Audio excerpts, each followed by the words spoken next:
Αγαπητοί φίλοι, οφείλω να σας ενημερώσω ότι υπάρχει ένας μεγάλος κίνδυνος ηλεκτροπληξίας από μία βλάβη που λέγεται διακοπή ουδετέρου. Δηλαδή, εάν κοπεί ένα συγκεκριμένο καλώδιο έξω στο δίκτυο παροχής ρεύματος, τότε μετατρέπεται το μπάνιο της κατοικίας σας σε παγίδα ηλεκτροπληξίας. Όπως και ο χώρος της κουζίνας, όπου δηλαδή υπάρχουν υδραυλικές εγκαταστάσεις. Και αυτό δεν προστατεύεται από πουθενά. Ούτε από τον αυτόματο ηλεκτροπληξίας που έχετε στον ηλεκτρικό πίνακα στο σπίτι σας. Όχι πως δεν είναι καλό το εξάρτημα, το εξάρτημα είναι αριστούργημα της τεχνολογίας. Αλλά η βλάβη αυτή συμβαίνει έξω από την περιοχή προστασίας του αυτόματου ηλεκτροπληξίας. Εάν πάρουμε όμως ένα δεύτερο εξάρτημα, ένα δεύτερο ρελέ διαφυγής, έναν δεύτερο αυτόματο ηλεκτροπληξίας από τα γνωστά που υπάρχουν στην αγορά, όμοιο με αυτό που έχετε στο σπίτι σας, και το τοποθετήσουμε δίπλα στο άλλο και το συνδέσουμε με διαφορετικό τρόπο συνδεσμολογίας, τότε επιτυγχάνουμε και αυτή την προστασία αυτού του κινδύνου, της διακοπής του ουδετέρου. Και αυτό είναι δική μας εφεύρεση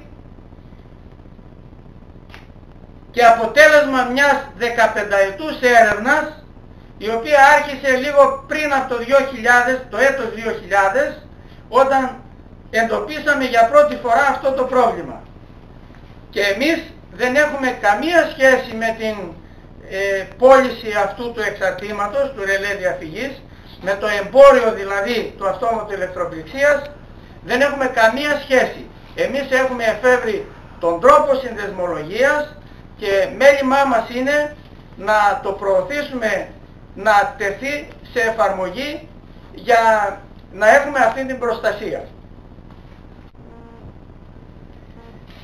Εδώ σε αυτόν τον ηλεκτρικό πίνακα μπορούμε να δούμε τον τρόπο λειτουργίας της δικής μας εφεύρεσης, του ρελέ διαφυγής. Αν προκαλέσουμε μία διαρροή, βλέπουμε ότι ενεργοποιείται το ένα ρελέ διαφυγής, ο ένας αυτόματος ηλεκτροπληξίας, αυτός που έχουμε ήδη στο σπίτι μας. Εάν όμως προκαλέσουμε μία διακοπή ουδετέρου, τότε πέφτει το δεύτερο, το άλλο, αυτό που τοποθετήσαμε με το δικό μας τρόπο συνδεσμολογίας. Ο κίνδυνος αυτός που σας ανέφερα είναι γνωστός στον ΕΛΟΤ, στον αρμόδιο κρατικό φορέα, ο οποίος έχει θεσπίσει νόμο για να προστατέψει αυτόν τον κίνδυνο με την υποχρεωτική εφαρμογή της θεμελιακής γείωσης, η οποία είναι βεβαίως κορυφαία μέθοδος προστασίας, αλλά είναι πανάκριβη και επίπονη. Κοστίζει κάποιες χιλιάδες ευρώ η εγκατάστασή της και επίπονη διότι απαιτείται εξκαφή γύρω από το σπίτι, δηλαδή για να τοποθετηθούν στα θεμέλια καλωδιώσεις και αγωγοί, οι οποίοι φτάνουν μέχρι τη στέγη για να ασχηματιστεί κλωβός γύρω από το σπίτι. Ενώ με ένα αυτοματάκι που σας ανέφερα πριν επιτυγχάνεται η ίδια προστασία με πολύ χαμηλό κόστος. Η όλη διαδικασία με την τοποθέτησή του δηλαδή είναι περίπου στα 100 ευρώ.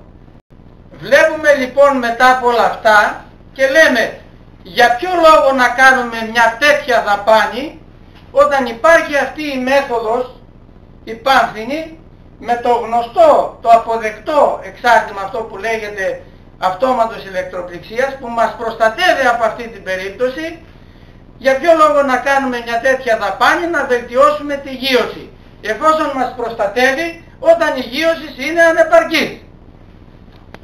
Εξάλλου, η διακοπή του ουδετέρου προκαλεί τέτοια ανομαλία στη λειτουργία της ηλεκτρικής εγκατάστασης που μπορεί να σας καταστρέψει όλες τις ηλεκτρικές συσκευές, και ειδικά όταν έχετε τριφασική παροχή.